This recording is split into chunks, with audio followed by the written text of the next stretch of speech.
Hello everyone, मैं हूं शिवम द्विवेदी और आप देख रहे हैं अपना पसंदीदा चैनल ज्ञानोदय के गुरुजी।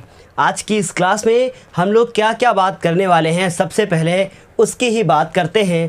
तो इस क्लास में आज आप 12.3 के question number 8, question number 9, question number 10, इन क्वेश्चंस को आज आप करने वाले हैं, जो कि आपको स्क्रीन पर भी शो हो रहा है कि आपको आज की इस क्लास में क्या क्या पढ़ना है। 12.3 की एक्सरसाइज में ये आपका तीसरा पार्ट है। इसका मतलब इसके दो पार्ट आप पहले कंप्लीट कर चुके हैं। उन दोनों पार्ट में आपने फर्स्ट पार्ट में क्वेश्चन नंबर 1 से लेकर क्वेश्चन नंबर 4 तक को किया था। सेकंड पार्ट में आपने क्वेश्चन नंबर 5 से लेकर क्वेश्चन नंबर 7 तक सॉल्व कर लिया था। आज की इस क्लास में हम लोग क्वेश्चन नंबर 8, जो अभी आपको थोड़ी देर में स्क्रीन पर शो होगा, वो क्वेश्चन नंबर 8 आज की इस क्लास में हम लोग करने वाले हैं। तो बिना देर किए हुए क्वेश्चन नंबर 8 को करना शुरू करते हैं और आपको बताते हैं कि ये इंपॉर्टेंट क्वेश्चन आप किस प्रकार करेंगे। क्वेश्चन नंबर 8 आपको स्क्रीन पर शो हो रहा है। क्या लिखा हुआ है, एक बार हम उसे पढ़ लेते हैं। लिखा हुआ है आकृति 12.26 एक दौड़ने का पथ दर्शाती है। जैसा आपको नीचे भी डायग्राम में दिख रहा होगा कि जो ब्लू कलर की शेडिंग उसमें दी गई है, ये शेडिंग एक दौड़ने के पथ को दर्शाती है, मतलब ये रेसिंग ट्रैक है। उसके बाद लिखा हुआ है कि जिसके बाएं और दाएं सिरे अर्धवृत्ताकार हैं। आप देख रहे हैं इसका बायां सिरा ऐसे अर्धवृत्ताकार है, उसका दाएं सिरा वैसे अर्धवृत्ताकार है, जैसे कि ये अर्धवृत्ताकार और ये अर्धवृत्ताकार।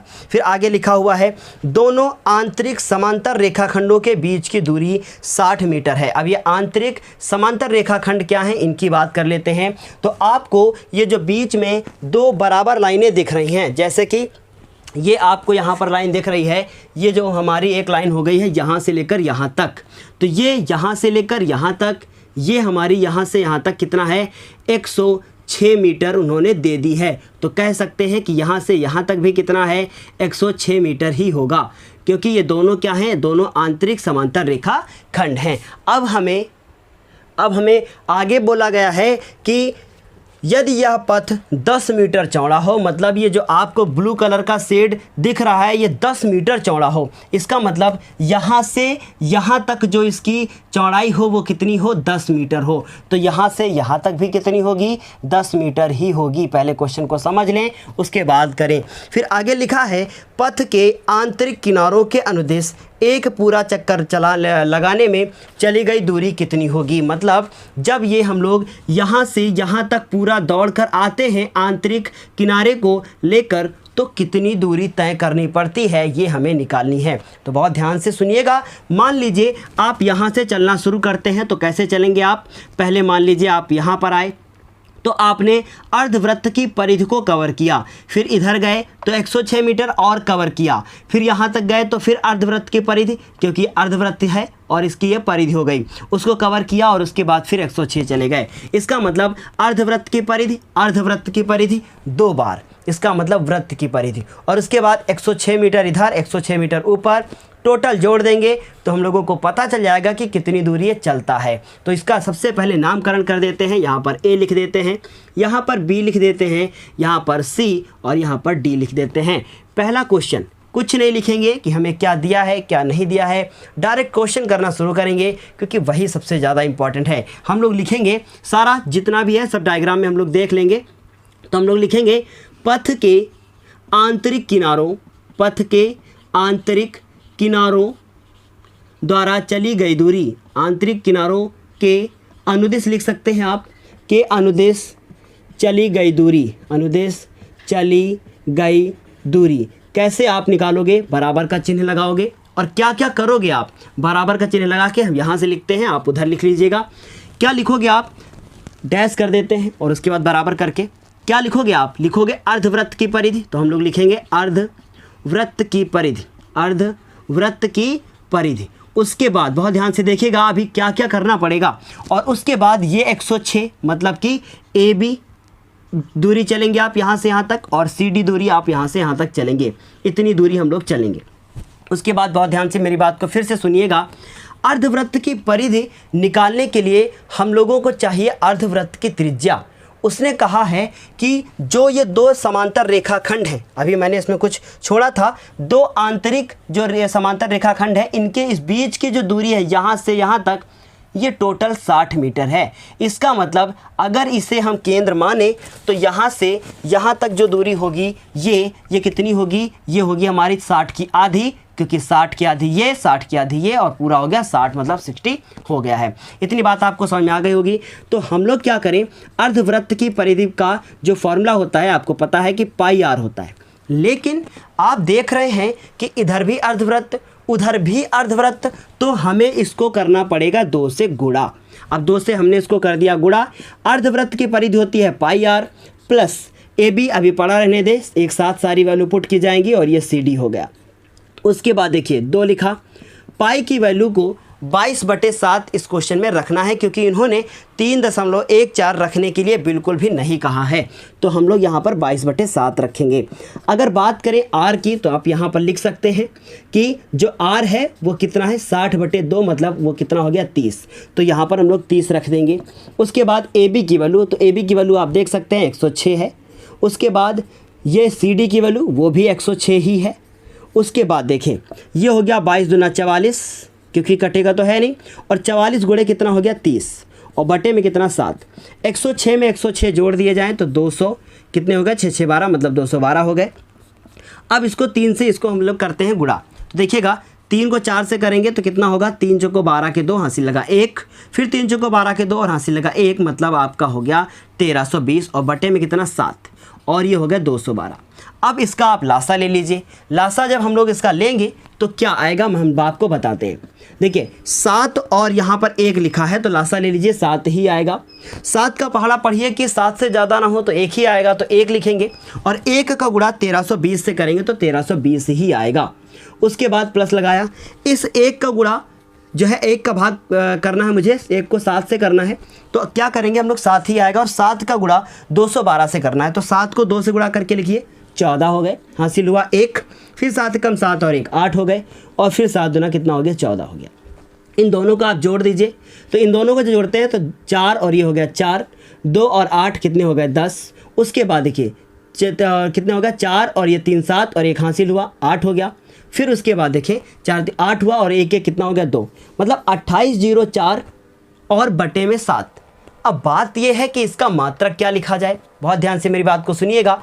ये दूरी है ना कि क्षेत्रफल, तो मात्रक इसका आप लिखोगे मीटर, जो अगर मीटर में दिया है तो मीटर लिखोगे, हाँ बिल्कुल मीटर में दिया है तो सिर्फ मीटर ही मात्रक लिखोगे, क्योंकि ये दूरी है। उम्मीद है इतना समझ में आया होगा।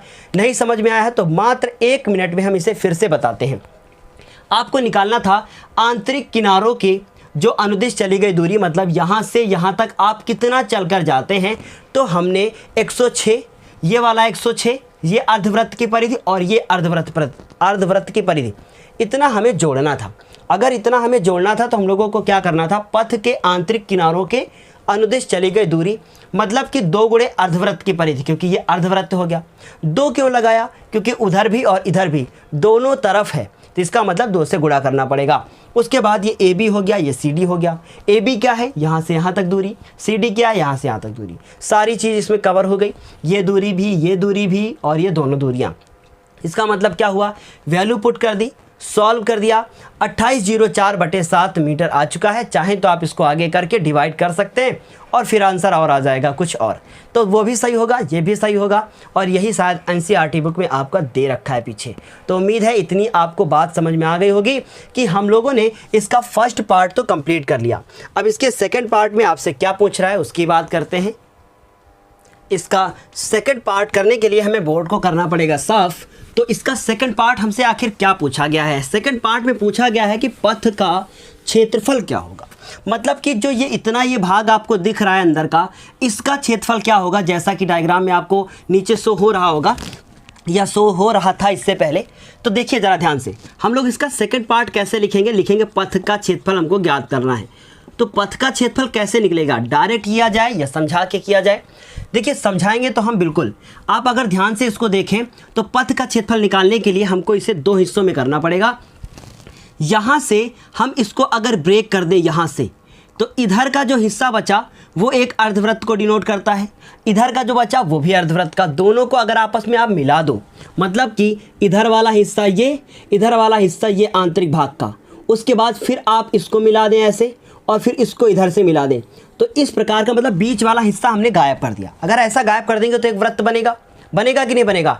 इसका मतलब जो किनारे अर्धवृत्ताकार जो पथ बने हुए हैं उनका क्षेत्रफल अलग से निकाल लो, बीच में इसका अलग से निकाल लो, इसका अलग से निकाल दो और सबको लास्ट में जोड़ दो, तो क्या हो जाएगा, तो टोटल निकल आएगा कि कितना क्षेत्रफल होगा। वही करेंगे। हमें पता है कि यहाँ से यहाँ तक की ये डायग्राम बहुत इंपॉर्टेंट है। यहाँ से यहाँ तक की जो त्रिज्या है वो कितनी है, 30 है। तो हम लोग यहाँ से यहाँ तक 30 लिख देंगे। उसके बाद 10 इसकी मोटाई है, मतलब उसकी जो चौड़ाई दी है, तो यहाँ से यहाँ तक कितनी हो गई, 40 हो गई। इसका मतलब अगर हम लोग इस, मान लीजिए एक पूरी रोटी है और इस पूरी रोटी का क्षेत्रफल निकाल लो, बाद में आप बीच वाला हिस्सा खा जाओ, तो क्या होगा, जो साइड वाला बचेगा कि नहीं बचेगा, ये वाला गोली कोस का क्षेत्रफल आपने 9th क्लास में पढ़ा होगा, लेकिन नहीं पता है तो कोई बात नहीं, हम बताएंगे आपको। तो मतलब क्या करना है, आपको पूरे भाग का क्षेत्रफल निकालना है, उसमें से बीच वाले को घटाना है। देखो कैसे निकलेंगे, हम लोग लिखेंगे दोनों अर्धवृत्ताकार जो भाग बने हुए हैं, पथों का क्षेत्रफल कैसे आप निकालोगे। देखो पहले मैंने कहा कि पूरे का निकाल लो, मतलब पूरे की त्रिज्या अगर हम लोग पाई आर माने, ठीक है, तो पाई आर स्क्वायर हो गया। फिर उसके बाद अंदर की त्रिज्या को पाई R1 माने, तो हमने इसको पाई आर कर दिया, स्मॉल आर कर दिया, ठीक है। पाई कॉमन ले लो, पाई कॉमन ले लिया। आर की वैल्यू कितनी है, अगर आर की बात करें तो पूरा आर यहाँ से यहाँ तक 40 है, क्योंकि यहाँ से यहाँ तक तो 30 और 10 इसमें और जोड़ दिया, तो कितना हो गया, 40 का होल स्क्वायर। उसके बाद फिर छोटा आर कितना है, यहाँ से यहाँ तक कितना है, 30, क्योंकि यहाँ से यहाँ तक भी 30 है, तो यहाँ से यहाँ तक भी 30 ही होगा, तो यहाँ से यहाँ तक भी कितना हो गया, 30। देखो ये क्वेश्चन थोड़े से कठिन जरूर हैं, लेकिन अगर आप करोगे तो बहुत आसानी से आ जाएंगे। तो अब देखो ज़रा ध्यान से, पाई का मान कितना हो गया, 22/7। उसके बाद 40 का होल स्क्वायर कर दो, तो 40 का मतलब 4 का होता है 16 और एक 0 का 00, 3 का स्क्वायर 9 और एक 0 का 00। अब इन दोनों को घटा दो, तो ये हो गया 22/7 और बहुत आसान हो गया। आप 1600 में से 900 चले गए, इसका मतलब 700 बचा, तो 7 से इसको काट दिया तो 100 हुआ। इसका मतलब जो अर्धवृत्ताकार जो हमारा पथ है, यहाँ से ये इतना पार्ट, ये वाला और इधर ही इतना, उसका जो क्षेत्रफल आया वो कितना आ गया, 2200 मीटर स्क्वायर। अभी ये पूरा नहीं हुआ, अब हम लोग क्या करें, अब हम लोग इस वाले भाग का क्षेत्रफल निकालें और इसका, दोनों कैसे बन रहे हैं, आयत बन रहे हैं, तो 2 गुणे आयत का क्षेत्रफल आप लगाओगे, तो हम लोग लिखेंगे इसका दूसरा भाग, दोनों आयताकार, बीच में आयताकार बनेंगे ना, दोनों आयताकार पथों का क्षेत्रफल, पथों का क्षेत्रफल क्या करोगे आप, 2 गुणे आयत का क्षेत्रफल, 2 गुणे आयत का क्षेत्रफल। और अब बताओ मुझे कि 2 तो लिख दोगे, आयत का क्षेत्रफल जो होता है वो लंबाई गुणे क्या होता है, चौड़ाई होता है, यही होता है ना। अब लंबाई कितनी है, लंबाई तो यहाँ से यहाँ तक 106 है, तो हमने 106 लिख दिया। ये 2 कहाँ से आया, क्योंकि ऊपर भी एक पथ बन रहा है और नीचे भी पथ बन रहा है ना, 2 हो गया। उसके बाद बात करें चौड़ाई, तो यहाँ से यहाँ तक कितनी है, 10, ये भी 10, यहाँ भी 10, यहाँ भी 10, तो 10 मतलब जो भी दोनों आयत बन रहे हैं दोनों की चौड़ाई 10 ही है। इसका मतलब आप चौड़ाई में लिखोगे 10। उसके बाद देखो, अब हमें 106 को पहले 2 से गुणा कर लेते हैं, तो जैसे करेंगे तो 2 कितना आ जाएगा, 212 और एक 0 और, ठीक है, इतना आ गया।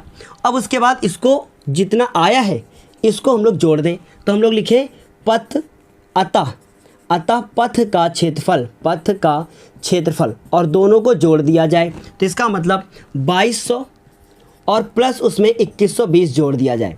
तो अगर इन दोनों को हम लोग जोड़ देंगे तो उत्तर कितना आ जाएगा, लिखते हैं ध्यान से, देखिए अगर ध्यान से, तो 0 0 0, 2 और 0 कितना हो गया, 2, 2 और 1 3 हो गया, और 2 तो कितना हो गया, 4, मतलब 4320 मीटर स्क्वायर इतना क्षेत्रफल आएगा पथ का।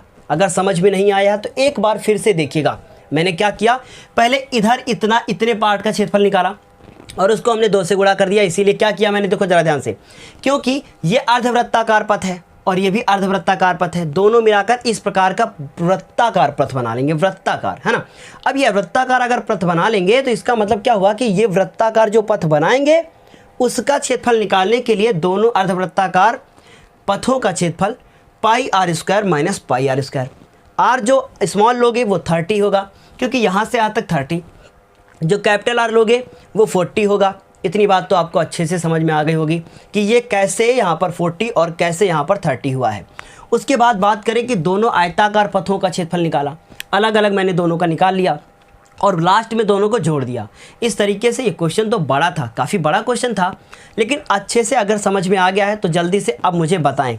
देखिए अगर एक बार में समझ में नहीं आया है तो आप इसे दोबारा ज़रूर देखिएगा, क्योंकि देखिए एक बार में अगर मैथ के क्वेश्चन आपको समझ में आ गया तो बहुत अच्छी बात है, और अगर एक बार में समझ में नहीं आए हैं तो दोबारा देखना पड़ता है और दोबारा सॉल्व भी करना पड़ता है, क्योंकि एक बार में तो मुझे भी कभी कुछ नहीं आया था। कम से कम प्रयास करते रहे तब जाके कहीं सारे क्वेश्चन अच्छे से क्लियर हो पाए थे।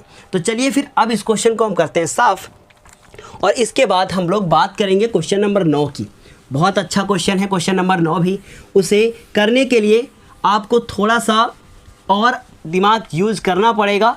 जो आपको स्क्रीन पे क्वेश्चन नंबर 9 दिख रहा है उसकी बात करते हैं। क्वेश्चन नंबर 9 लिखा है आकृति 12.27। बहुत अच्छा क्वेश्चन है ये क्वेश्चन एग्ज़ाम में अक्सर पूछे जाते हैं। आकृति 12.27 में ए बी और सी डी केंद्र ओ वाले एक वृत्त के दो परस्पर लंब व्यास हैं। मतलब एक वृत्त के दो परस्पर लंब व्यास हैं कौन? ए बी और सी डी। इसका डायग्राम पहले हम बनाते हैं।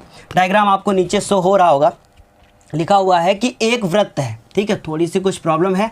ये एक वृत्त है और इसके बाद इन्होंने कहा कि ए बी और सी डी एक वृत्त के दो परस्पर लंब व्यास है। मतलब बिंदु ओ पर ये 90 डिग्री का कोण बनाते हैं। इसका मतलब ये लाइन इधर को जाएगी और ये लाइन इधर को जाएगी। देखिए समझना बहुत ज़्यादा ज़रूरी है।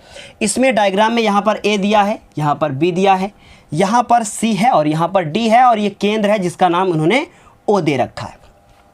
उसके बाद इन्होंने कहा है कि ओडी छोटे वृत्त का व्यास है। इसका मतलब जो ओडी है वो छोटे वृत्त का व्यास है, और छोटा वृत्त इन्होंने यहाँ पर बनाकर दिया है। कहाँ पर बनाकर दिया है? ये यहाँ से यहाँ तक इन्होंने एक छोटा वृत्त बनाकर हमको दे दिया है। इसका व्यास इन्होंने कहा है कि ये ओडी है। थोड़ा सा इसका साइज़ थोड़ा सा कम बन पाया है, ये ऐसे ओडी इनका व्यास है। ठीक है, होने दो, फिर आगे देखते हैं क्या है। और ओ से लेकर ए तक की जो दूरी है वो 7 है। मतलब यहाँ से यहाँ तक इन्होंने 7 सेंटीमीटर दे दिया है। और उसके बाद कहा है कि छायांकित भाग का क्षेत्रफल ज्ञात करो। जो छायांकित भाग है वो हमारा ये पूरा का पूरा वृत्त है।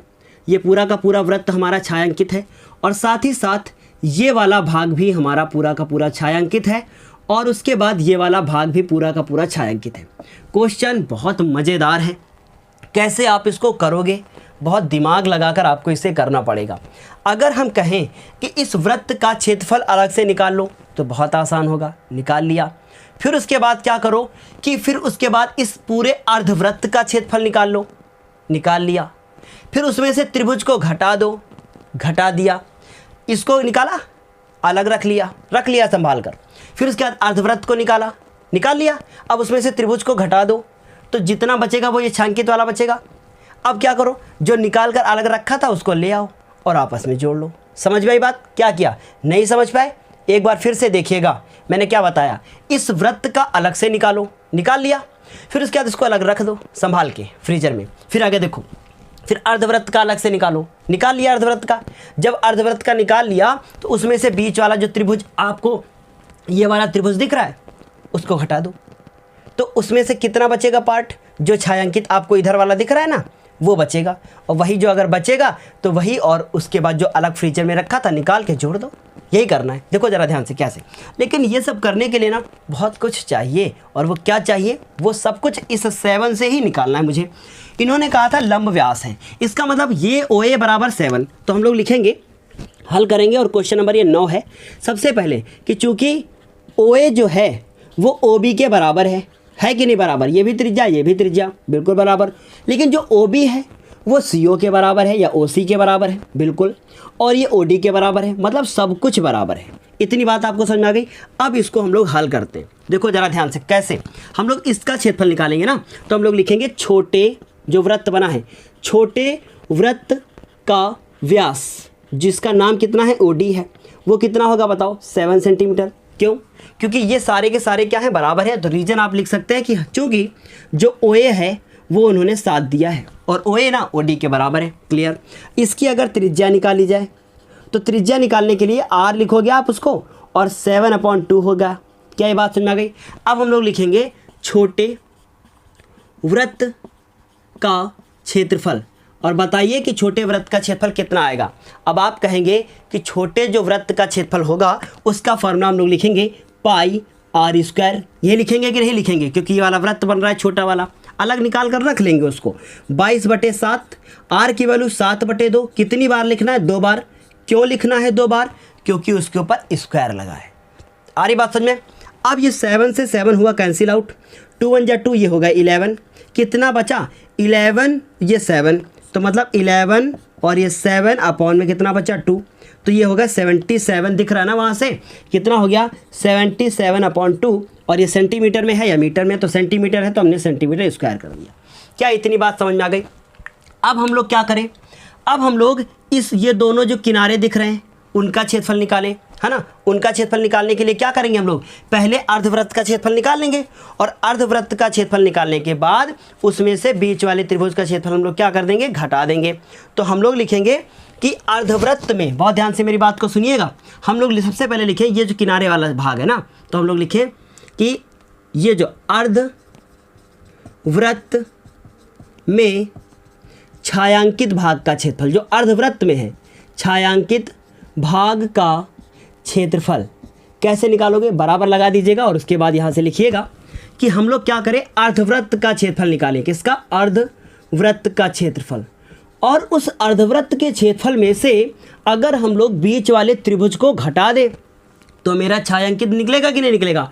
मतलब हम लोग त्रिभुज, और नाम क्या है इसका? ABC, है ना। देखो ACB या ABC कह दे।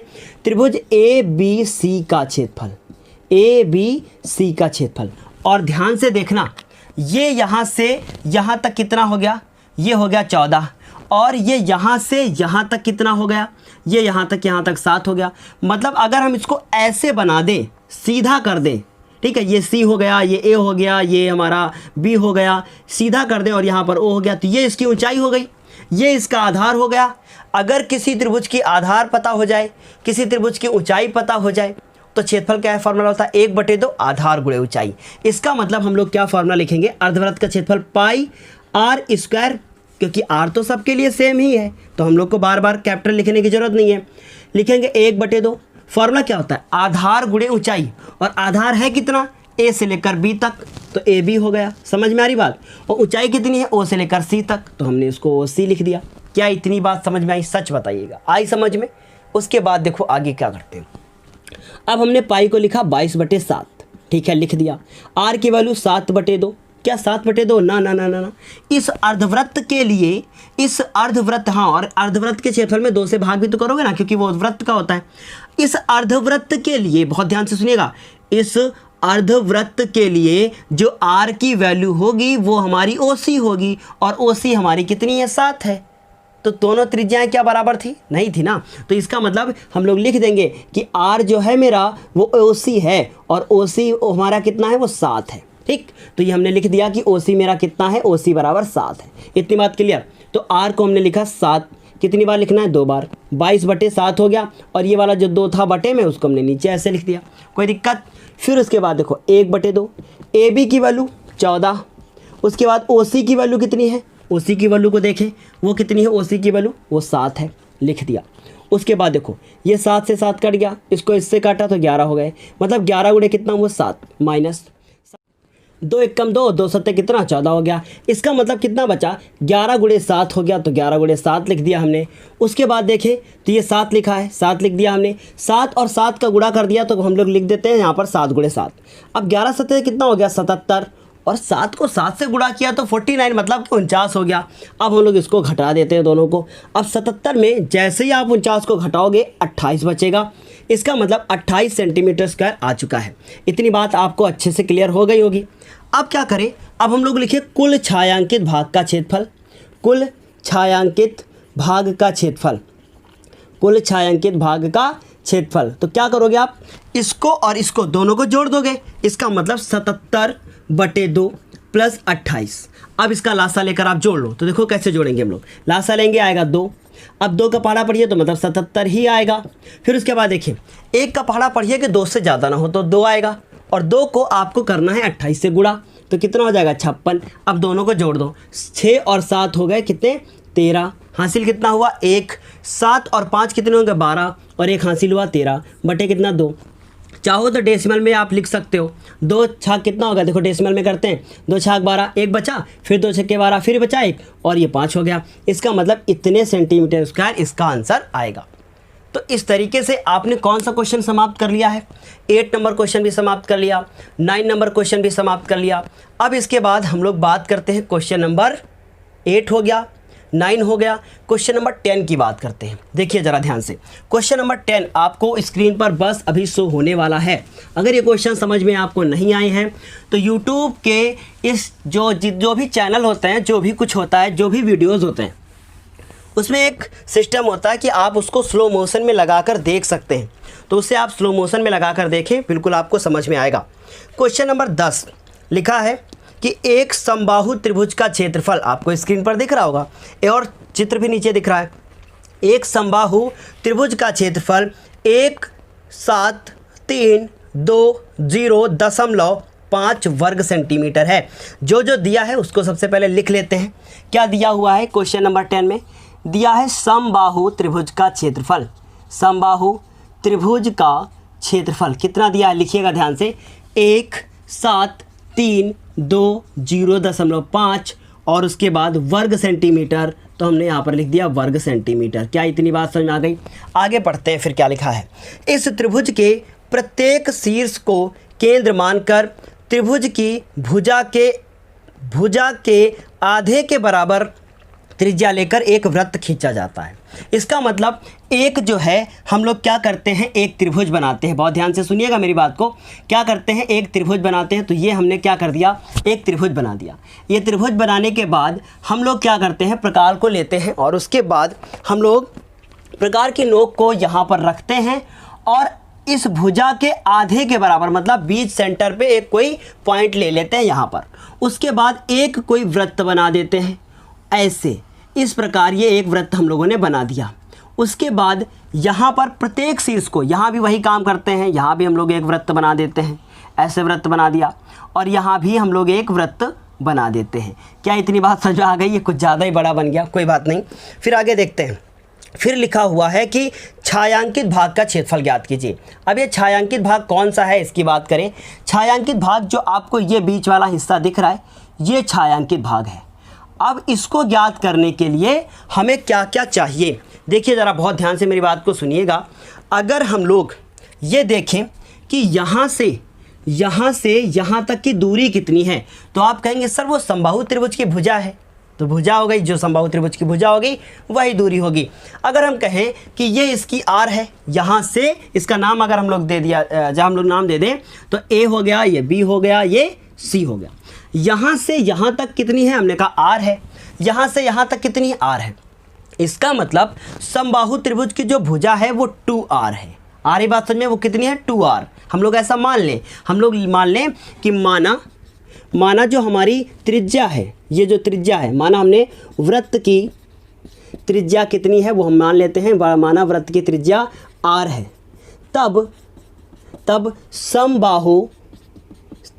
समबाहु त्रिभुज की भुजा, समबाहु त्रिभुज की भुजा कितनी होगी, समबाहु त्रिभुज की भुजा, तब समबाहु त्रिभुज की जो भुजा होगी वो 2r होगी। क्यों? क्योंकि हमने आपको बताया कि यहाँ से यहाँ तक। इतनी बात समझ में आ गई? अब जरा ध्यान से देखना। अब हम लोगों को कुछ दे रखा था, इन्होंने कहा था कि त्रिभुज का क्षेत्रफल कितना है। त्रिभुज का जो क्षेत्रफल है वो इन्होंने कहा था कितना है, 1732.5 ये कहा था। और हम लोग जानते हैं कि जो समबाहु त्रिभुज होता है उसका जो क्षेत्रफल होता है वो कुछ होता है √3/4 भुजा का होल स्क्वायर। यही होता है कि नहीं होता है? देखो ज़रा, अगर हम लोगों को छायांकित भाग का क्षेत्रफल निकालना है ना, तो हमें इस त्रिज्य खंड का क्षेत्रफल निकालना पड़ेगा, इसका निकालना पड़ेगा, इसका निकालना पड़ेगा, फिर तीनों को जोड़कर समबाहु के त्रिभुज में से उसको घटाना पड़ेगा, तभी निकलेगा छायांकित भाग का क्षेत्रफल। इसीलिए हम लोग क्या कर रहे हैं कि इसकी त्रिज्या को फाइंड करने की कोशिश कर रहे हैं। और अगर ये समबाहु है तो 60 डिग्री का कोण तो यहाँ पर बनेगा ही, बस हम लोग बाद में घटा देंगे। कुछ समझ में आई बात? नहीं समझ में आई, फिर से देखो। मैंने कहा कि समबाहु त्रिभुज का क्षेत्रफल पता है, अगर इन तीनों त्रिज्यखंडों का क्षेत्रफल हम लोग निकाल लें और उसको समबाहु त्रिभुज में से घटा दें तो हमारा छायांकित भाग का क्षेत्रफल निकल आएगा। निकल आएगा कि नहीं निकल आएगा? तो हम लोग क्या करेंगे, बहुत ध्यान से सुनिएगा मेरी बात को। हम लोग इसकी भुजा निकाल लें, मतलब पहले आर निकाल लें। तो हम लोग यहाँ लिखते हैं 1.7320.5 ये हमको दिया है। √3 की वैल्यू उन्होंने कुछ कहा है, रखने के लिए कहा है 1.73205, यही रखना, ऐसा उन्होंने क्वेश्चन में पहले से कह रखा है। उसके बाद हमने बटे में 4 लिखा। भुजा हमारी कितनी है? भुजा हमारी 2r है, 2r लिखा। बहुत ध्यान से फिर से देखिएगा। फिर उसके बाद 1.7320.5, बहुत आसान क्वेश्चन है ये, बस आप इसको अच्छे से समझ जाएं और मोस्ट इंपॉर्टेंट है। अब देखो जरा ध्यान से, ये लिखा है 4, तो हमने इसको लिखा 1.73205 और बटे में कितना 4 दिख रहा है, वहाँ से बिल्कुल दिख रहा होगा। उसके बाद 2 का स्क्वायर करो तो कितना होगा 4 और r स्क्वायर, r का स्क्वायर नहीं हुआ, r स्क्वायर रहा, 2 का हो गया 4, ये 4 से 4 खत्म हो गया और जो ये पार्ट बचा है वो कहाँ जाएगा? नीचे। और लेकिन यहाँ पर लिख देते हैं 1.732.5। अब इसको हम लोग नीचे भेज देंगे, मतलब r स्क्वायर बराबर बचेगा 1.732 उसके बाद 0.5 और ये वाला पूरा जो √3 का मान था वो नीचे गया 1.73205। अगर इस क्वेश्चन में इन्होंने ये ना कहा होता कि √3 की वैल्यू ये रखना तो क्वेश्चन फिर इतनी आसानी से नहीं हो पाता, बहुत अजीब क्वेश्चन हो जाता। अब देखो ज़रा ध्यान से, हम लोग आखिर करते क्या है। अब यहाँ पर हो जाती है बहुत बड़ी समस्या कि हम लोग इसको आगे कैसे हल करें। कभी भी अगर आपको ऐसे हल करना पड़े कि अंश में जो संख्या लिखी हो उसमें भी दशमलव हो, जो हर में संख्या लिखी हो उसमें भी दशमलव हो, तो आप क्या करेंगे? आप इसको लाइक डेसिमल बनाएंगे, मतलब कि जो ऊपर संख्या लिखी है और जो नीचे संख्या लिखी है उनमें दशमलव के पीछे जितनी संख्याएं हैं वो समान होनी चाहिए। तो यहाँ कितनी है? 1 2 3 4 5। यहाँ कितनी है? यहाँ इसको देखें तो यहाँ देखिए ज़रा ध्यान से, ये एक ही है, 5 बनाओ, 2 3 4 5, बताओ बराबर हो गया कि नहीं बराबर हो गया? अब नीचे भी 5 हो गया, ऊपर भी 5 संख्या हो गई दशमलव के बाद। अब इनका डेसिमल ना चुपचाप हटा दो, तो कितना बचा? 1.73205। और उसके बाद अगर आपको ये चीज़ समझ में नहीं आई है तो बहुत दोबारा फिर से कोशिश कीजिएगा।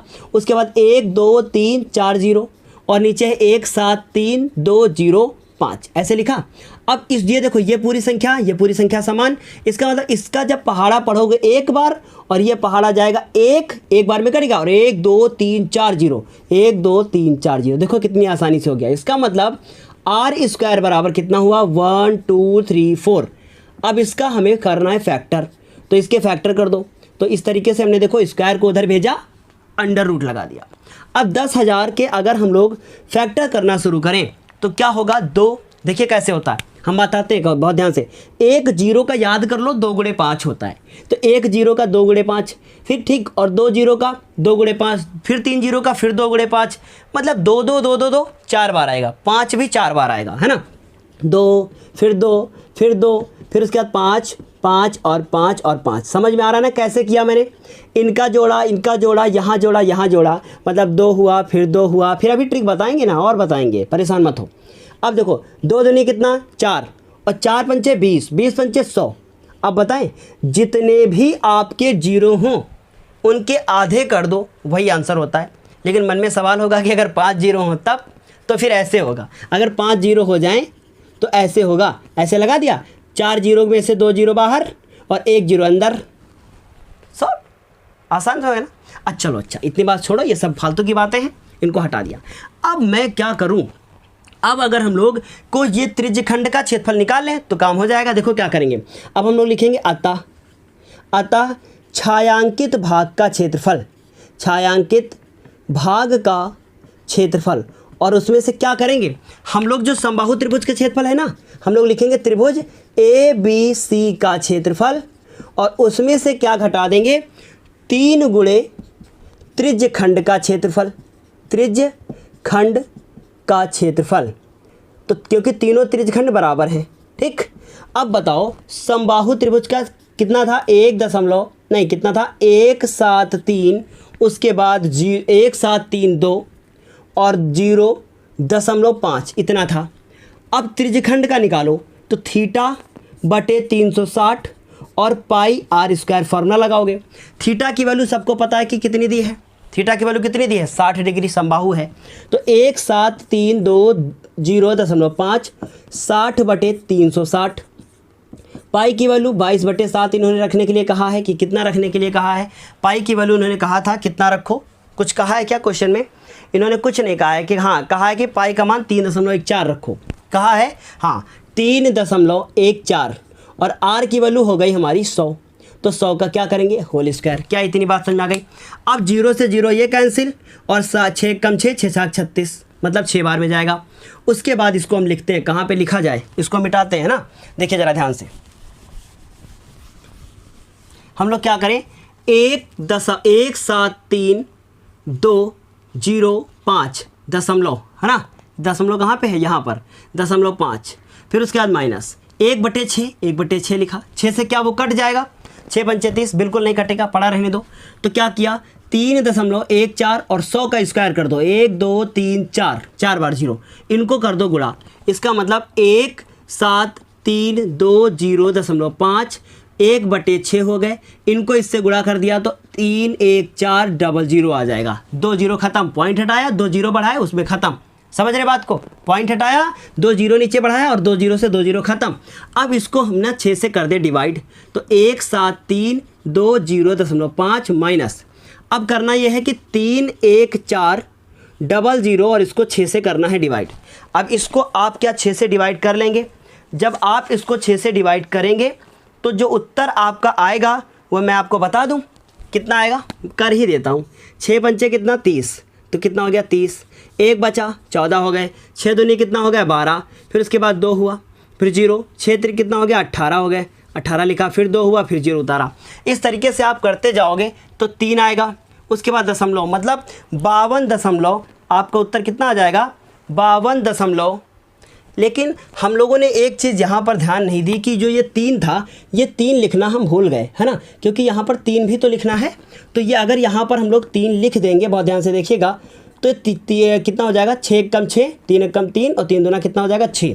अब ये 2 से कट जाएगा, अगर 2 से कट जाएगा तो कितना आएगा 1.57 आ जाएगा। उसका उत्तर कितना, 2 से काट दीजिए, तो यहाँ पर ये हो गया आपका 1/2, 2 से इसको काट देते हैं, 2 1 कम 2, तो 2 1 कम 2, 1 हो गया, 2 पंची 10 और 2 सत्ते 14। इसका मतलब हो गया यहाँ पर 1.57 गुणे, अब आसान हो गया है ना, थोड़ी सी गलती भी, वहाँ पे 3 नहीं लिखा था।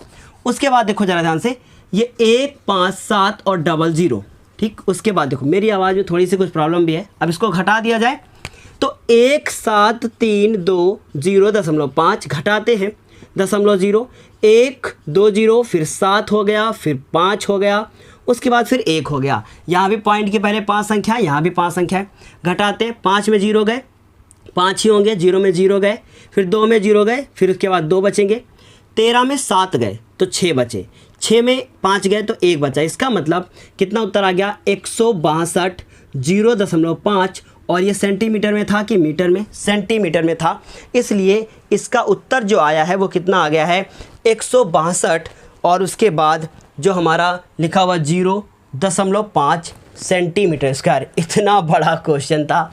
आपको अगर समझ में आया है तो मुझे ज़रूर बताइएगा कि मुझे समझ में आया है। अब इस क्लास को हम करेंगे यहीं पर समाप्त। अगली क्लास में फिर मिलेंगे एक नए वीडियो के साथ। क्वेश्चन नंबर 10 आज कंप्लीट हो गया है। अभी इस एक्सरसाइज में लगभग 6 क्वेश्चन बाकी हैं और कल है संडे, तो हम कोशिश करेंगे कि वो 6 के 6 क्वेश्चन एक वीडियो में आपको देने की कोशिश करें। अगर आप चाहते हैं कि एक वीडियो में हम आपको देने की कोशिश करें तो कमेंट करके मुझे ज़रूर बताइएगा। फिर उसके बाद हम लोग अब मिलते हैं नई क्लास में। तब तक के लिए धन्यवाद।